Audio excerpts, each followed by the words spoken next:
शिवाय ॐ नमो भगवते वासुदेवाय टेक्स्ट 1 श्रीशुक उवाच एवं ब्रुवणां मैत्रेयान् द्वैपायनसुतो बुधः प्रीणयन्निव भारत्या Vidura प्रत्यभाषत Sri Sukadeva Goswami said, O king, while Maitreyi, the great sage, was thus speaking, Vidura, the learned son of Dwapyanya Vyasa, expressed the request in a pleasing manner by asking this question. Vidur उवाच ब्रह्मन् कथं भगवतश्चिन्मात्रस्य विकारिणः लीलया चापि युज्वेरन् निर्गुणस्य गुणाक्रियः Sri Vidura said, O great Brahmana, since the Supreme Personality of Godhead is the complete spiritual whole and is unchangeable, how is he connected with the material modes of nature and their activities? If this is his pastime, how do the activities of the unchangeable take place and exhibit qualities without the modes of nature? क्रीडायाम् उद्यमोरभस्य कामश्चिक्रीडशायन्त स्वतस्तस्त्रप्तस्य च कथं निर्वृत्तस्य सदान्यतः Boys are enthusiastic to play with other boys or with various divisions because they are encouraged by desire. But there is no possibility of such desire for the Lord because he is self satisfied and detached from everything at all times. अक्षराक्षिद् भगवान् विश्वं गुणामयात्मा मया मायया तया संस्थापत्य एतत् भुवः प्रत्यपिधास्यति By his self sheltered potency of the three modes of material nature, the Lord has caused the creation of this universe. By her, he maintains the creation and conversely dissolves it again and again. देशतः कालतो यस्व अवस्थात स्वतोऽन्ययत् अविलुप्तावबोधात्मा सयुज्येता Jaya कथम् The pure soul is pure consciousness and is never out of consciousness, either due to circumstances, time, situations, dreams, or other causes. How then does he become engaged in nascence? भगवान् एक एवस्य सर्वक्षेत्र अवस्थितः अमुष्य दुर्भाग्यत्वा क्लेशो वा कर्मभिः कुतः The Lord, as the Supersoul, is situated in every living being's heart. Why then do the living entities' activities result in misfortune and misery? एतस्मिन् मे मनो विद्वान् खिद्यते ज्ञानसङ्कटे तन्न परानुदा विभो कश्मलं मनसं महत् O great and learned one, my mind is greatly illusioned by the distress of this nascence, and I therefore request you to clear it up. श्रीशुक उवाच स इत्थं कोटिकाक्षत्र तत्त्वजिज्ञासुना मुनिः प्रत्याह भगविच्चित्त सम्यनिर्गतस्म यः Sri Sukadev Goswami said, O king, Matirya, being thus agitated by the inquisitive Vidura, at first seemed astonished, but then he replied to him without hesitation, since he was fully good God consciousness. Maitreya उवाच सेवं भगवतो माया यन्नयेन विरुध्यते ईश्वरस्य विमुक्तस्य कार्पण्यमुत बन्धनम् Srimati, it said, certain conditioned souls put forward the theory that the Supreme Brahman, or the personality of Godhead, is overcome by illusion or Maya, and at the same time they maintain that he is unconditioned. This is against all logic. यद् आर्थेनाविनामुष्य पुंसा आत्मा विपर्यया प्रतीयता उपदृष्टुः स्वशिरश्छेदनादिकः The living entity is in distress regarding his self identity. He has no factual background, like a man who dreams that he sees his head cut off. यथा जले चन्द्रमसः कम्पादृश्यक्रतो गुणः दृश्यते सन् अपि द्रष्टुरात्मनो मात्मनो गुणः As the moon reflected on water appears to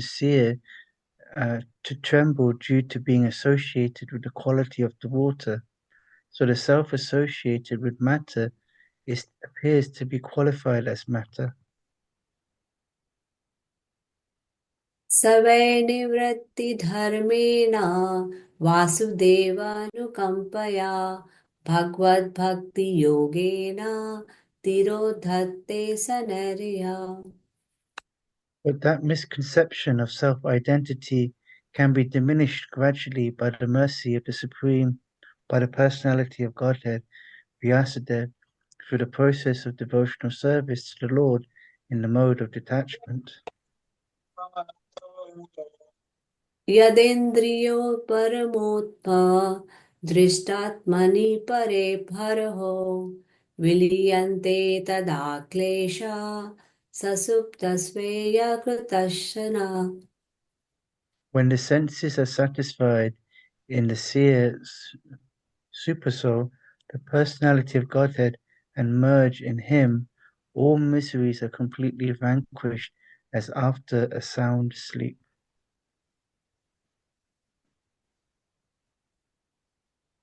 आशेषसङ्क्लेशसमं विधत्ते गुणान् वादाश्रवणं मुरारे किं वा पुनस्तच्चरणारविन्दा परागसेवारति आत्मलब्धा Simply by chanting and hearing of the transcendental name, form, etc., of the personality of Godhead, Sri Krishna, one can achieve the sensation of unlimited miserable conditions. Therefore, what to speak of those who have attained attraction for serving the flavor of the dust of the Lord's lotus feet? Vidura उवाच संचित् संशयो मह्यं तया सुप्तासि विभो उभयत्रापि भगवान् मनो मे प्रधावति Vidura said, O powerful sage, my lord, all my doubts about the Supreme Personality of Godhead and the living entities have now been removed by your convincing words.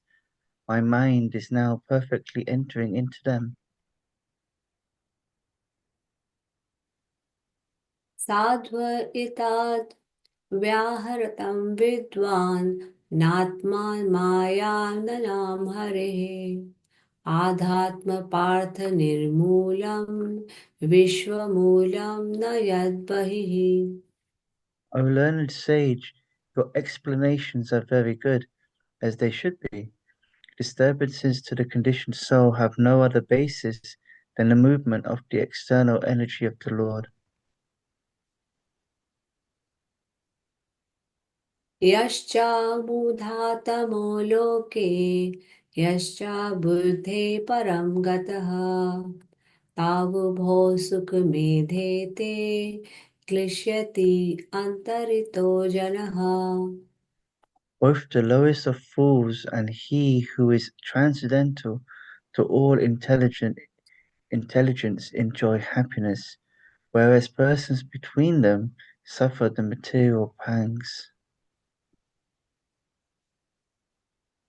अर्थाभावं विनिश्चित्य प्रतिज्ञापि नात्मनः तं चापि युष्टं चरणा सेवयां परणादुदे. But my dear sir, I am obliged to you because now I can understand that this material manifestation is without substance. Although it appears real, I am confident that by serving your feet, it will be possible for me to give up the false idea. यत्सेवया भगवान्वतः कूटस्थ मधुद्विषः रतिरसो भवेत्तीव्र पादयो व्यवसानर्दनः. By serving the feet of the spiritual master, one is enabled to develop transcendental ecstasy in the service of the personality of Godhead, who is the unchangeable enemy of the Madhu demon, and whose service vanquishes one's material distresses. दुरापाहे अल्पतपसा सेवा वैकुण्ठ वर्त्मसु यत्रोपगीयते नित्यं देवदेवो जनार्दनः. Persons whose austerity is meager can hardly obtain the service of the pure devotees who are progressing on the path back to the kingdom of Godhead, the Vaikunthas. Pure devotees engage 100% in glorifying the Supreme Lord, who is the Lord of the demigods and the controller of all living entities. सृष्टाङ्गे महदादीनि सविकाराण्यनुक्रमात् तेभ्यो विराजात् उभ्रत्या तमनुप्राविशाद्विभुः. After creating the total material energy, the Mahat Tattva, and thereby manifesting the gigantic universal form with senses and sense organs, the Supreme Lord entered within it.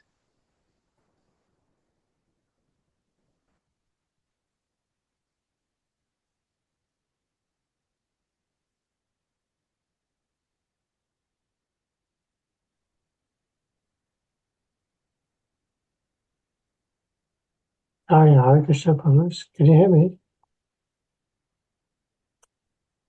Hare Krishna Prabhuji. Yeah, okay. Thank you so much, Krishna Gopal Prabhu. So nicely recited, as well as, I believe it's Rasalika. Thank you so much for reciting the English and the Sanskrit. Hare Krishna, everyone.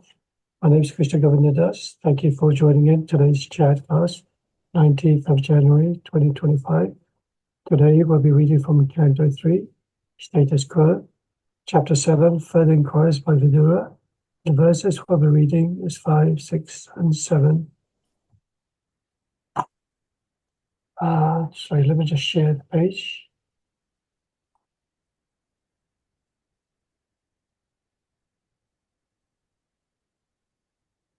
Okay, just let me know if you can see this.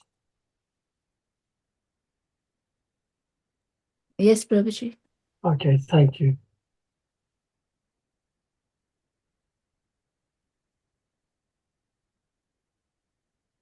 Okay, Om Namo Bhagavate Vasudevaya. Om Namo Bhagavate Vasudevaya. Om Namo Bhagavate Vasudevaya. Narayana Askripcha Naram Chiva Narotanam Devim Saraswati Vyasam Tato Jayamudiraya Ashtashu Bhadreshu Nitya Bhagavata Sevaya Bhagavata Vatam Shloke Bhakti Bhavati Naistike.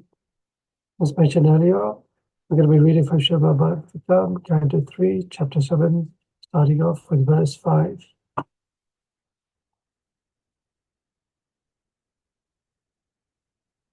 Yashatah kalato yoshav, avashtatah svato nayatah, avilupta vava, mudatma, salyachaya tatam.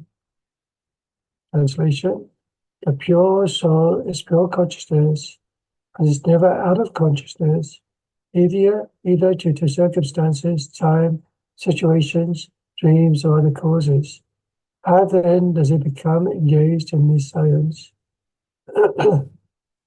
Purport by His Divine Grace, A.C. Bhaktivedanta Swami Srila Prabhupada Ki Jai.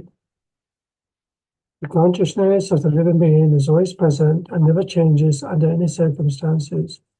As above mentioned, when a living man moves from one place to another, he is conscious that he has changed his position. He is always present in the past, present, and future, like electricity. One can remember incidents from this past and can conjecture about his future also on the basis of past experience. He never forgets his personal identity, even though he is placed in awkward circumstances. How then can a living entity become forgetful of his real identity as a pure spirit soul and identify with matter unless influenced by something beyond himself? The conclusion is that the living entity is influenced by the avidya potency. As confirmed in both the Vishnu Purana and the beginning of the Srimad Bhagavatam, the living entity is mentioned in Bhagavad Gita, chapter 7, verse 5, as Para Prakriti, and in the Vishnu Purana is mentioned as the Para Shakti. Is a part and parcel of the Supreme Lord as potency, and not as the potent. The potent can exhibit many potencies, but the potency cannot equal the potent at any stage. One potency may be overcome by another potency, but to the potent, all potencies are under control. The jiva potency or kshetragya shakti of the Lord has the tendency to be overpowered by the external potency, avidya karma samagya, and in this way he is placed in the awkward circumstances of material existence. The living entity cannot be forgetful of his real identity unless influenced by the avidya potency. Because the living entity is prone to the influence of avidya potency, can never equal the Supreme Potent. Just recite the invocation verse now. Om Jnana Timandasya Jnana Jana Shalakaya Chakshurumritam Jena Tasmai Shri Gurave Namaha Shri Chaitanya Manobhishtam Stapitam Jena Bhutale Swayam Rupa Kadamayam Tadati Swapadantikam Vandeham Shri Guru Shri Yuta Padakamalam Shri Gurun Vaishnavamscha Shri Rupam Sagrajatam Sadhana Raghunatam Vitam Tam Sajivam Sadvaitam Avadutam Parishana Saitam Krishna Chaitanya Devam Shri Radha Krishna Pada Sadhana Lalita Shiva Shatam Vitamscha Hare Krishna Karuna Sindhu Dina Bandhu Jagapate Gopesha Gopika Kanta Radha Kanta Namostate Tapta Kanchana Gaurange Radhe Vrindavaneshwari Vishabhana Satya Devi Pradamami Hare Priya Mancha Kalpa Tarubhyascha Vipa Sindhubhya Ivacha Atitanam Pavanebhyo Vaishnavebhyo Namo Namaha Jai Shri Krishna Chaitanya Prabhu Nityananda Shri Advaita Gadadhara Shvasari Gaura Bhaktavinda Hare Krishna, Krishna Krishna, Hare Hare, Hare Rama, Rama Rama, Hare Hare. Thank you to all of you once again for joining in today's class. First of all, I'd like to seek the blessings of my special master, Srila Bhakti Swami Guru Maharaj. Namo Vishnu Padaya Krishna Prasthaya Bhutale Shrimate Bhakti Charu Swami Tinamane and to ISKCON BBT Founder Srila Prabhupada.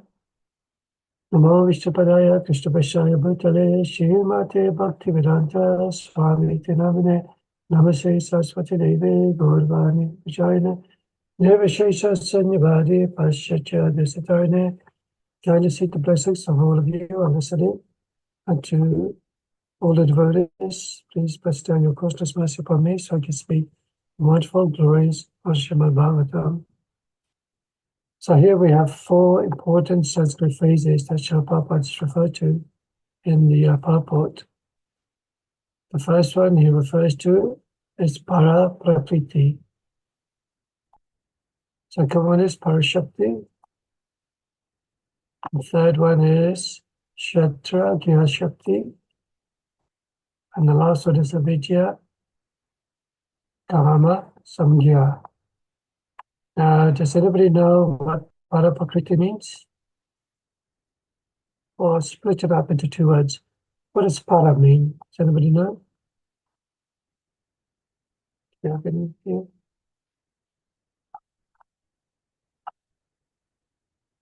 Okay, you all know the word paramatma. Paramatma means super soul. So para means something which is supreme. And prakriti is material nature. So together, para prakriti means the superior nature or the supreme nature. So this refers to Krishna's superior nature, para prakriti. It's also referred to as the super soul, paramatma. The para prakriti is considered to be the original eternal nature of the spirit. This is also known as the universe, foundation of the universe, and the mother of the devas. Also referred to the pure consciousness as well. Now the second word, parashakti. Para, as we mentioned, of superior or supreme. And shakti means power. So parashakti would refer to as the supreme power, supreme energy. To break it up into more digestible phrases, the parashakti is a term that refers to the highest form of energy and the supreme being. So these 2 words, one is the paraprakriti from the Bhagavad Gita, chapter 7, verse 5, which I'll show you in a little while. And in the Vishnu Purana, the spirit super soul is referred to as parashakti. It is part and parcel of the Supreme Lord as potency and not as the potent.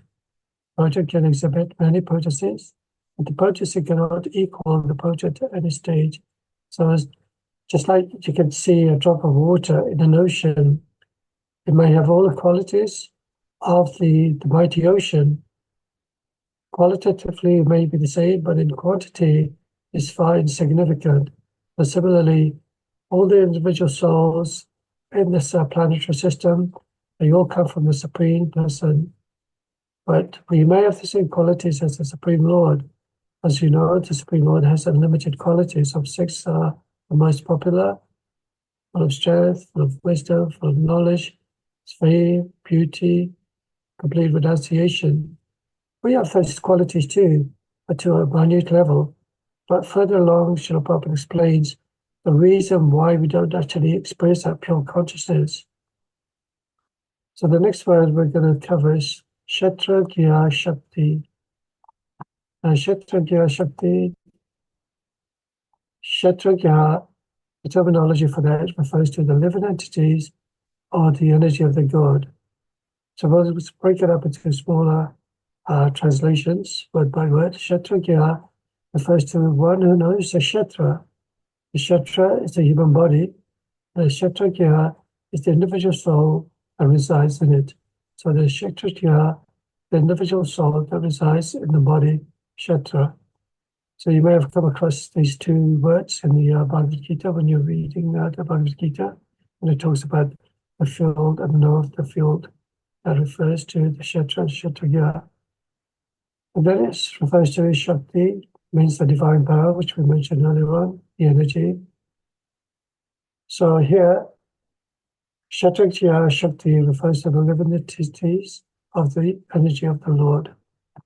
And the final one is Avidya Kama Samgya.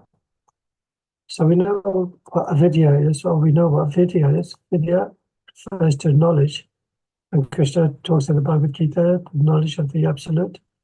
Vidya refers to the absolute knowledge, the absolute truth itself. But when you put an A in front of it, it becomes the opposite effect, something with the opposite meaning to it. Just like you have the word karma, you put the word A in front of it, it becomes akarma. So karma means the fruit of activities. Akarma means karma, which is not covered by those fruitive activities. Similarly, dharma is righteousness, religious principles. But when you put dharma, A in front of dharma, it becomes something which is not of religious significance, of not of any spiritual benefit at all. So avidya karma refers to the ignorance of one's action and their consequences. So we break it up into small phrases. Avidya means ignorance or nescience. It is a forgetfulness of one's eternal conviction, the Supreme Personality of Godhead. And karma-gya, samgya, means one must work hard and enjoy the fruits of the labor. So the whole meaning of avidya, karma, samgya refers to avidya. The combination of these two concepts describes how ignorance and action bind people to the cycle of life. So when you use that word, it's referring to the spiritual soul is covered by the illusion of avidya, or the material energy of the Supreme Lord. And when it's covered by this energy of the Lord, this material energy of the Lord, then we forget our original constitutional position. So these questions are being posed by Vidura to Maitreya. He wants to understand about the soul is pure by nature, it's pure consciousness, but how is it possible that it is covered by defects? So he asks, this pure soul is a pure consciousness, is never out of consciousness, either due to circumstances, time, situations, dreams, or other causes. How then does it become engaged in this seance? As you know from Back to Godhead, Godhead is light in this seance, is the absence of light. It's the phrase that comes in every Back to Godhead, by Prabhupada's phrase that's kept there at the top. It says where there is no light at all. So how does the soul, if it's pure by nature, get covered by darkness and by ignorance? So Prabhupada sort of gives us a hint here. Because of the avidya karma samgya. Avidya karma samgya is ignorance in one's actions and their consequences due to the influence of material nature. And that's covered by the three modes of material nature: goodness, passion, and ignorance. So I hope that makes some clarification. But just to go a bit further, describing this avidya karma samgya, I managed to find this lecture by Srila Prabhupada discussing about this. It comes from the Vishnu Puranas, this particular phrase. Does anyone want to volunteer to read the Sanskrit and the first paragraph?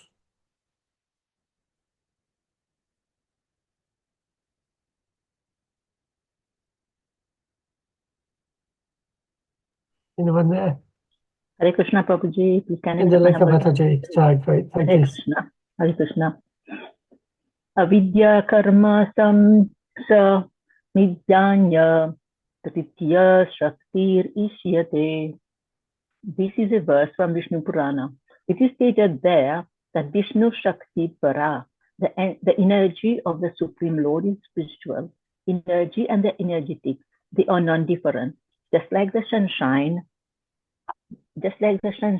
is the energy of the sun globe, but the quality of sunshine and the sun globe is the same. It is not different. The sunshine is bright, illuminating, hot. Similarly, we can understand the sun globe. The temperature may be very high, but the quality is the same. So Vishnu Shakti Para Prokta, Chaitanya Charitamrita Madhya Leela 6.154. God has got one energy. That energy is spiritual energy. And Sitragyaya Tatha Para, and the same energy is manifested in another form, which is called Sitragya, or marginal energy, or the energy in which we living creatures are acting. Sitragyaya Tatha Para, and the avidya karma Samya, and Tritiya Shaktir Ishyati. And beside these energies, there is another energy which is avidya, ignorance. Karma Samya, and it is based on fruitive activities. Anya means beside these two energies, spiritual energy and the marginal energy. Living entities, there is another energy which is called avidya. Avidya means ignorance. And karma samya, and in that energy, one has to enjoy the fruit of his own labor. This is the material world. This material world is also energy of Krishna, O God. But here ignorance prevails. Ignorance is prominent, avidya, ignorance. Therefore, one has to work. Practically, one hasn't got to work, but because one is in avidya, ignorance, therefore, he has to work. Avidya karma samjnana, tritiya shaktir ishyati. Hare Krishna, Prabhuji. Hare Krishna, thank you so much, Indalika Mataji. So here, Srila Prabhupada gives a further explanation regarding avidya, karma, samjnana, and there also mentions about how the difference between the energy and the energetic, although they are non-different, but still there is the supreme authority of the Supreme Lord, which the energetic comes from. And he explains just that the sunshine is the energy of the sun globe, but the quality of sunshine and the sun globe is the same, but it is also different at the same time. The sunshine is bright, illuminating, hot.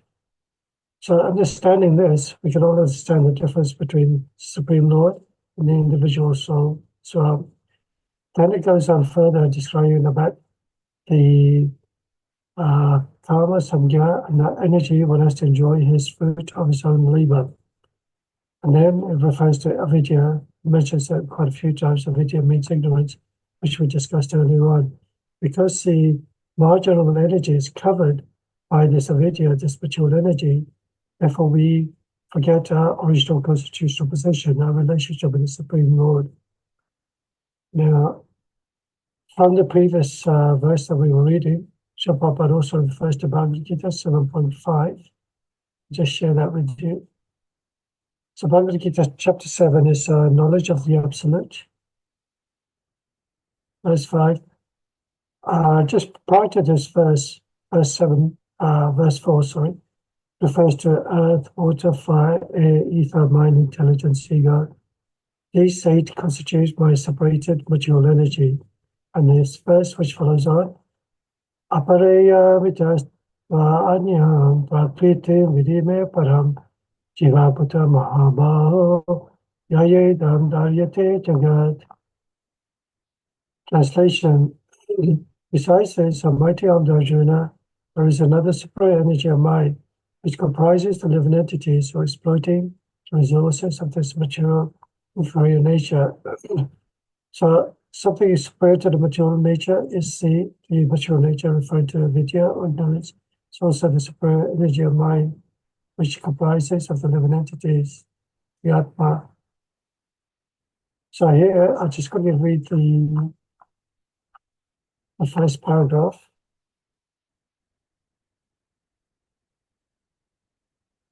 I'll just read the first paragraph of this purport. Here it is clearly mentioned that the living entities belong to the superior nature or energy of the Supreme Lord. The inferior energies are manifested in different elements, namely earth, water, fire, air, ether, mind, intelligence, and false ego.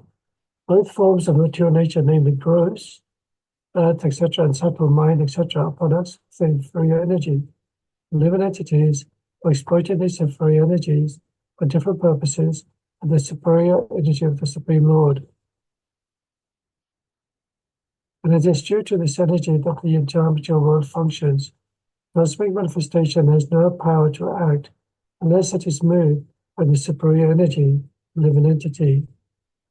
Energies are always controlled by the energetic, and therefore the living entities are always controlled by the Lord. They have no independent existence.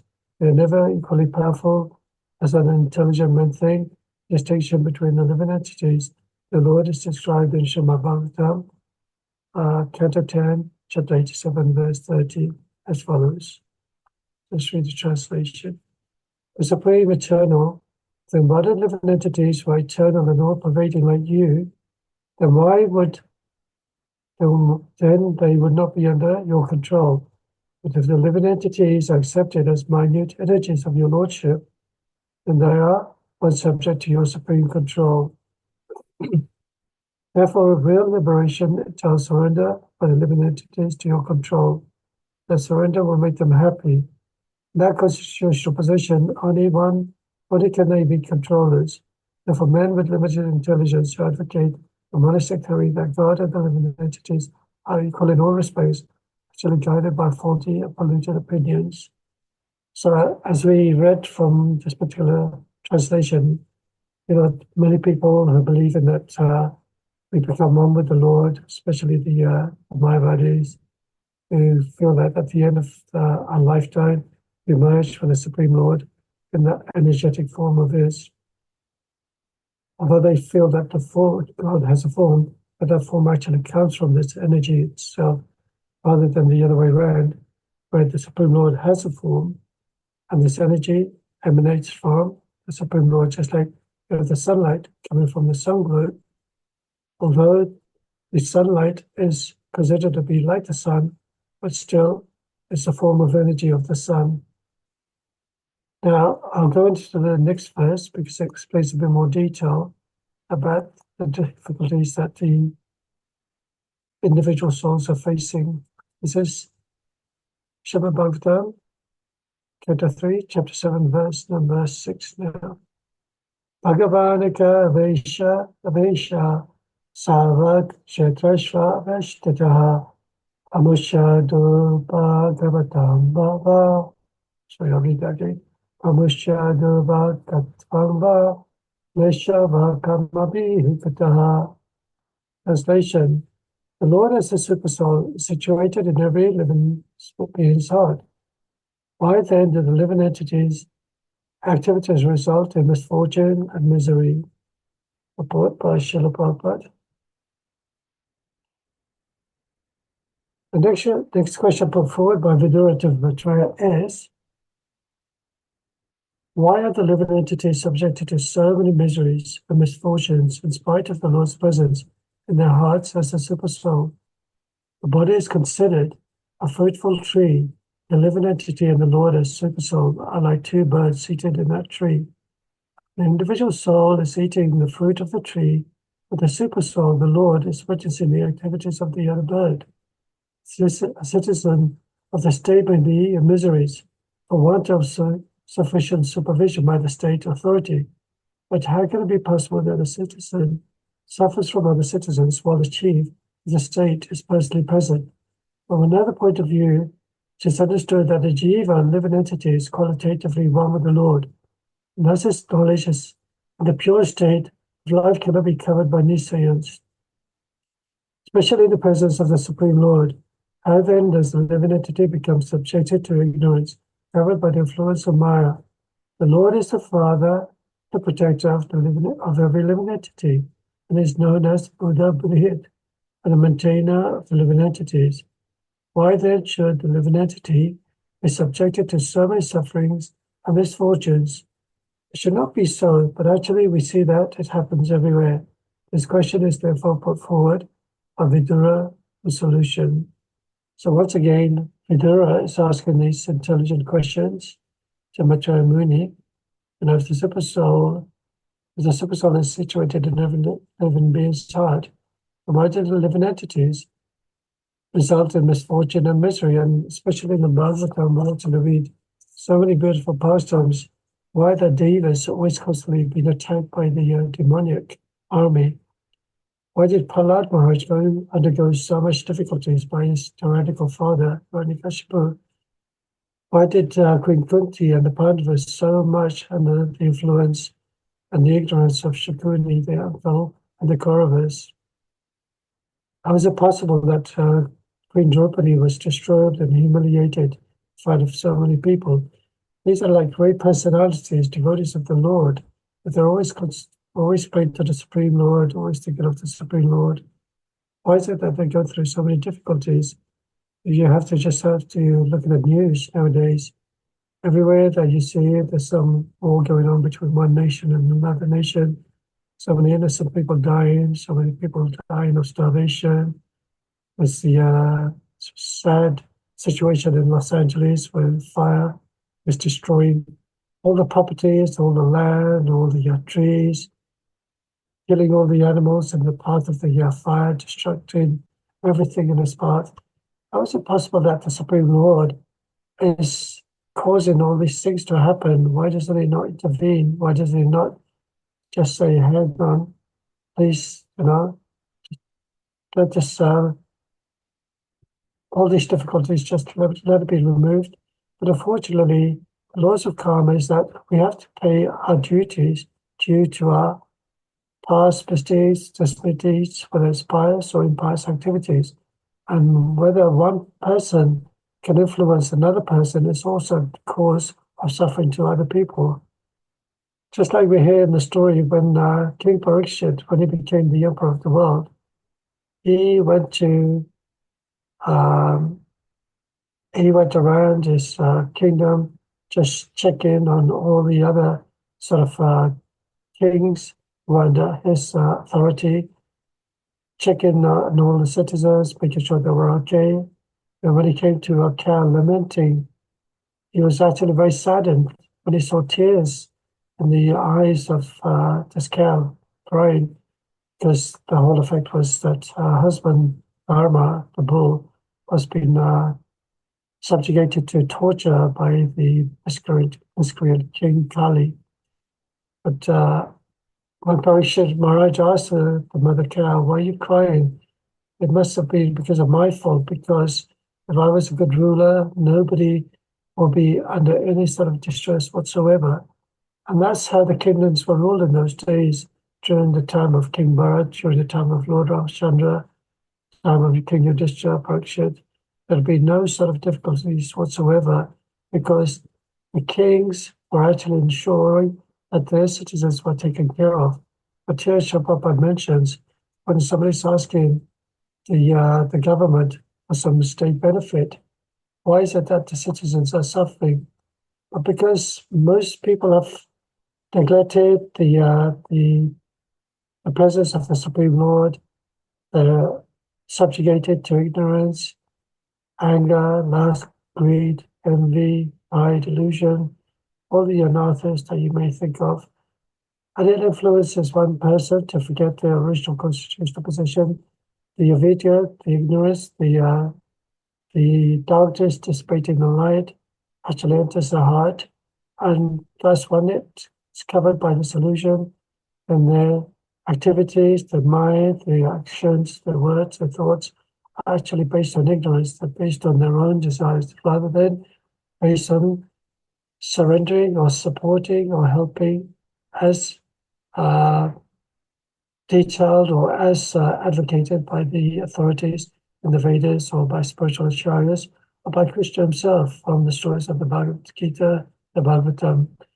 So their citizens are subjugated to difficulties, famine, destructions, low income, greed taken over by government, scrupulous governments. And you can see certainly I was just watching this program in El Salvador. It's basically they built this massive prison. It's so huge.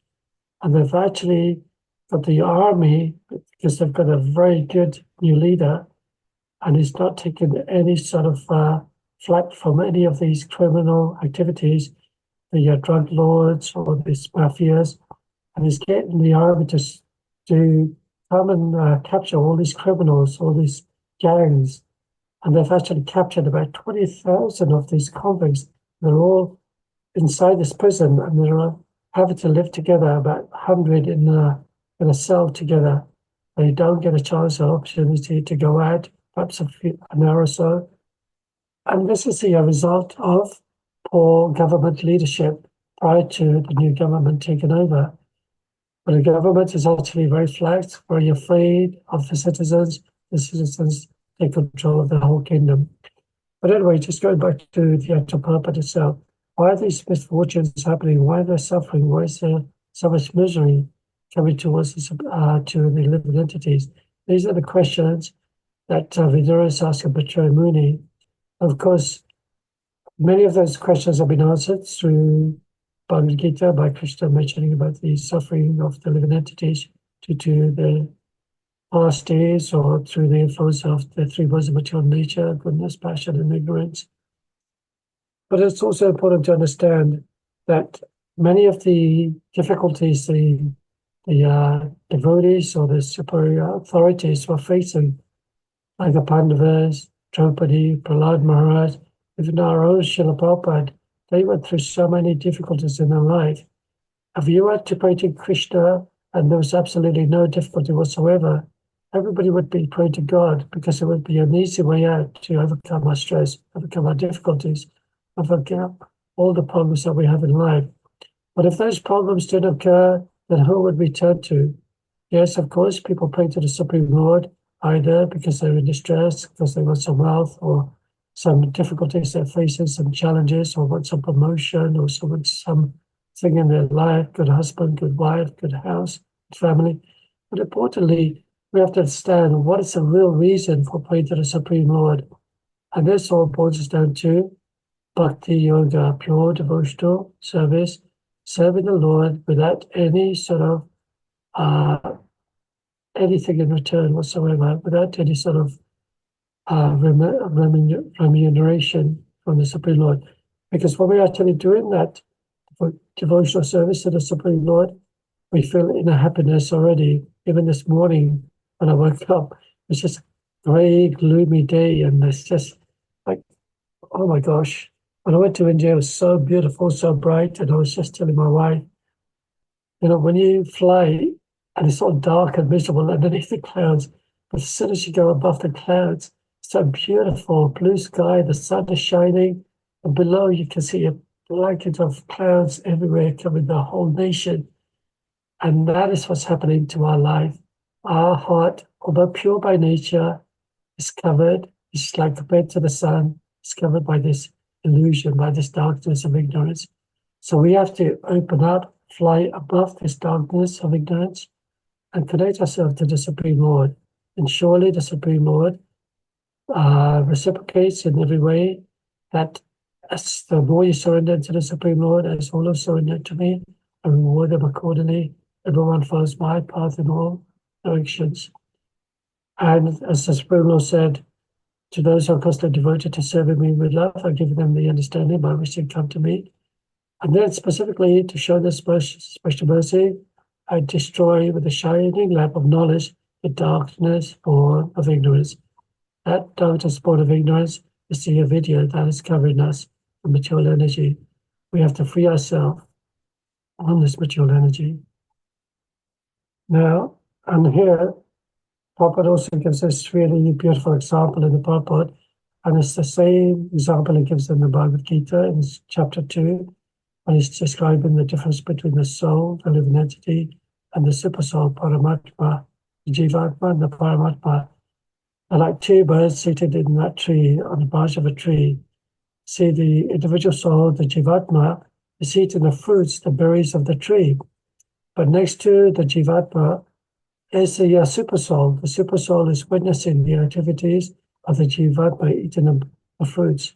So just like that, individually, all of us, we have the Jivatma within the heart. It's pure by nature, but it's covered by this ignorance, as we mentioned.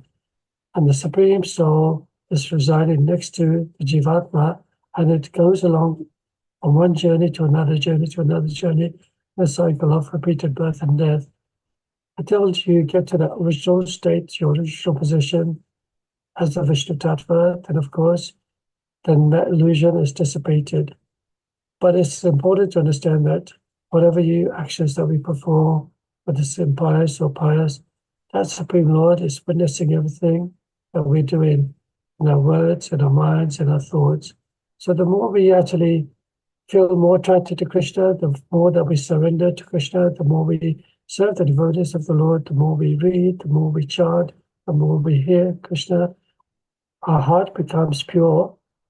We become free from this entanglement. We give up all this material desires, this ahankaras that's constantly revolving in our heart. Where every time, for everything that we need, there's always a desire for something in our life. Now, I just finished off the final verse 7. Itasme me manovidva gidyate jnana shankate anaha paranuda vibo tasmala manasam mahat.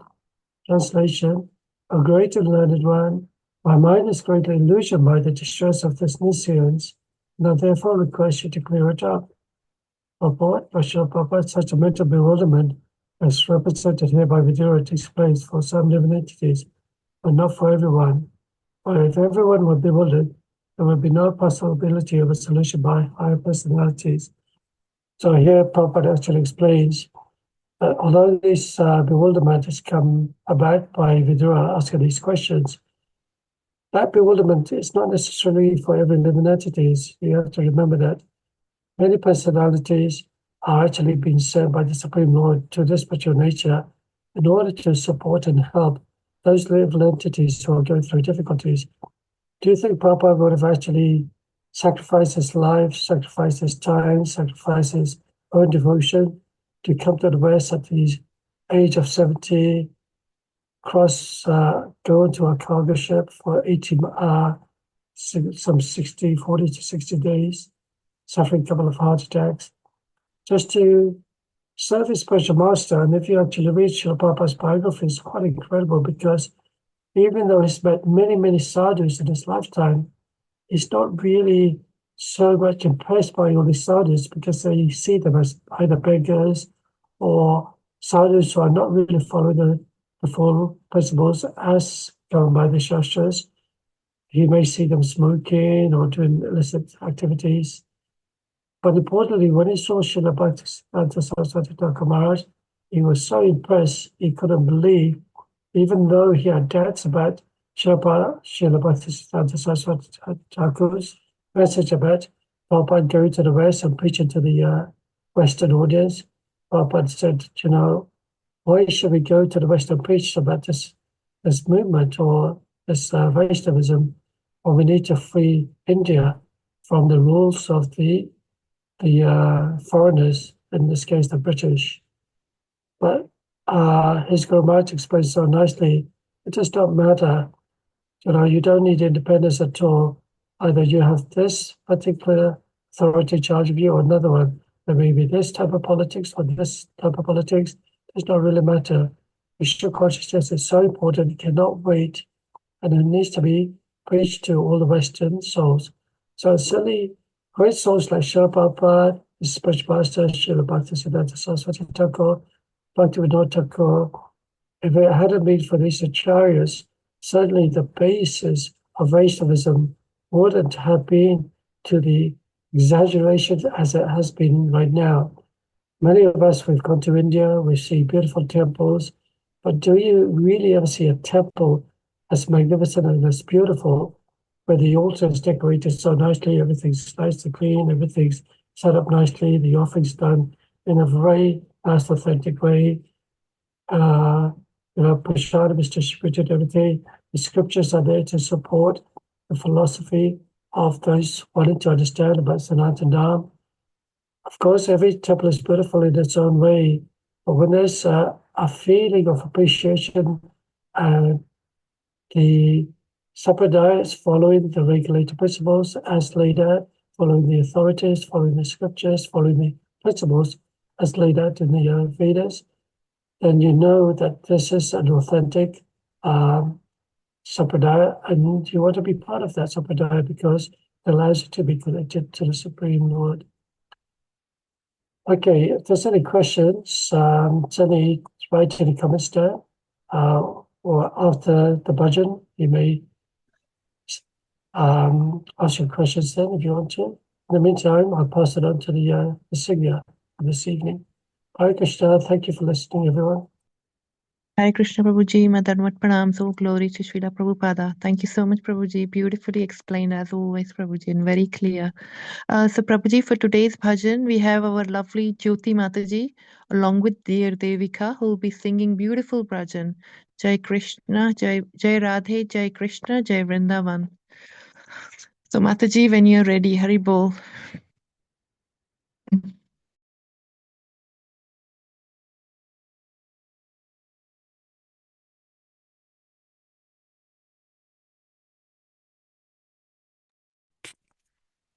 Should I say verse 1, guys?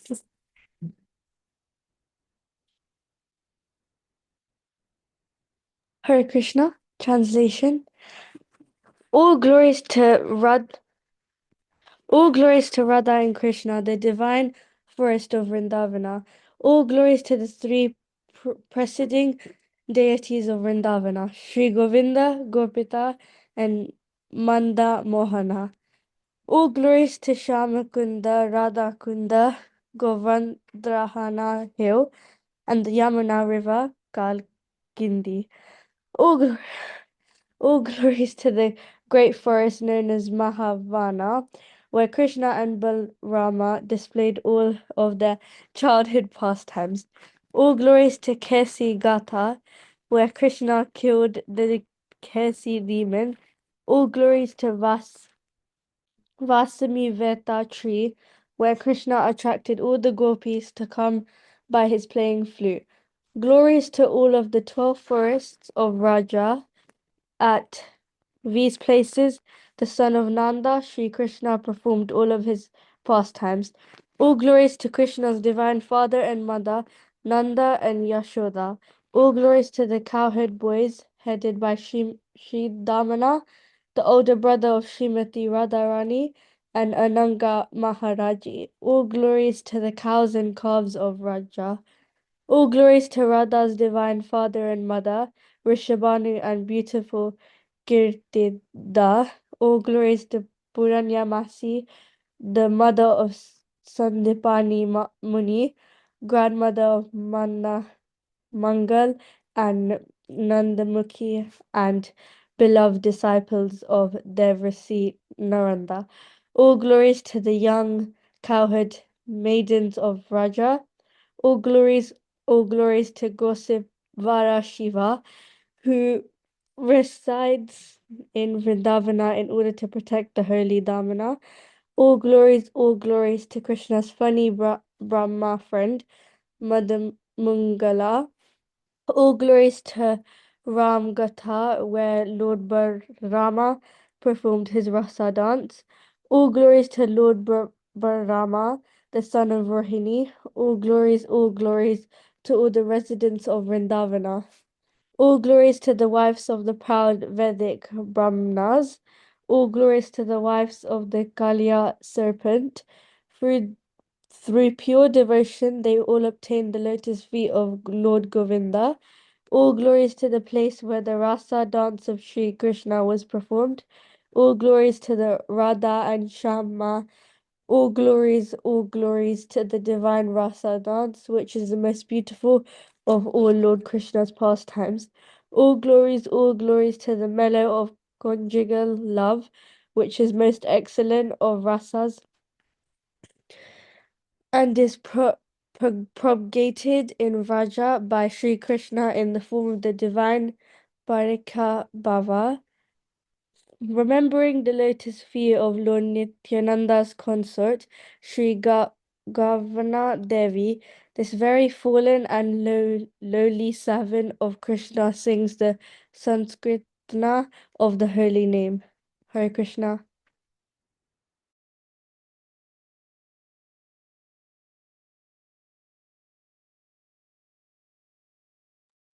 Hare Krishna. Thank you for the opportunity, and I'm really sorry if I make any mistakes. I'm really going to try hard.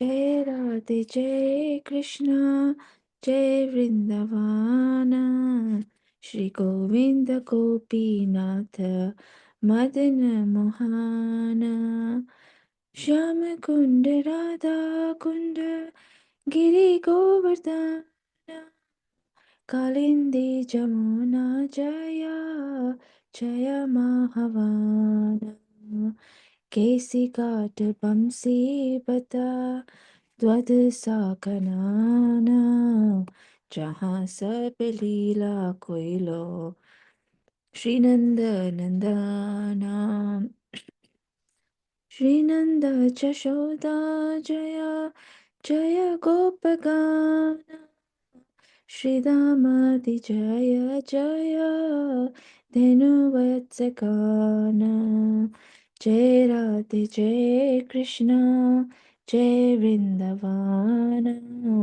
Shri Govinda Gopinath Madana Mohana Jaya Vrishabhanu Jaya Kirtida Sundari Jaya Purnamasi Jaya Abhiranagari Jaya Jaya Gopishwara Vrindavana Maja Jaya Jaya Krishna Sakha Bhattu Dvijaraja Jaya Ram Ghat Jaya Rohini Nandana Jaya Jaya Vrindavana Basi Jat Jana Jai Radhe Jaya Krishna Jai Vrindavana Shri Govinda Gopinatha Madana Mohana Jaya Dvija Patni Jaya Naga Kanya Gana Bhakti Tejahara Pailo Govinda Charana Jai Radhe Jai Krishna Jai Vrindavana Shri Govinda Gopinath Madana Mohana Shri Rasa Mandala Jaya Jaya Radha Shyam Jaya Jaya Rasa Leela Sarva Manorama Jaya Jaya Jwala Rasa Sarva Rasa Sar Parakiya Bhave Jaha Prajite Prachara Shri Janavapad Padma Kuriya Smarana Dina Krishna Das Kohe Nama Sankitana Jai Radhe Jai Krishna Jai Vrindavana Shri Govinda Gopinatha Madana Mohana Hare Krishna Hare Krishna Haribol Mataji, beautifully sang. Haribol. Yeah, thank you so much, Jyoti Mataji. So nicely. It's one of my favorite songs too. So nice, especially when you sing that in Vrindavan. It's so beautiful. Thank you, everyone, and thank you for the young boy who translated the lyrics as well. And wish you all a happy Krishna conscious week next week. Vajjakapa Rubhyascha Durvasya kripa Kripa sindhubhyev cha Sindhubhyeva patitanam Patitada pavanebhyo Pavanebhyo Vaishnavebhyo Vaishnavebhyo namo Namo Namaha. namaha. Thank you, Hare Krishna, everyone. Prabhuji. Thank you, Thank you, Mataji. Prabhu. Hare Beautiful Krishna. singing. Nice Hare Krishna. bhajan, Jyoti Mataji. Hare Yeah, Krishna. beautiful. Hare Hari Krishna. Thank you, Krishna, Mataji. everyone. Thank you, Prabhuji. Hare Krishna. Thank you, Hari Prabhuji. Bol. Thank you, Jyoti.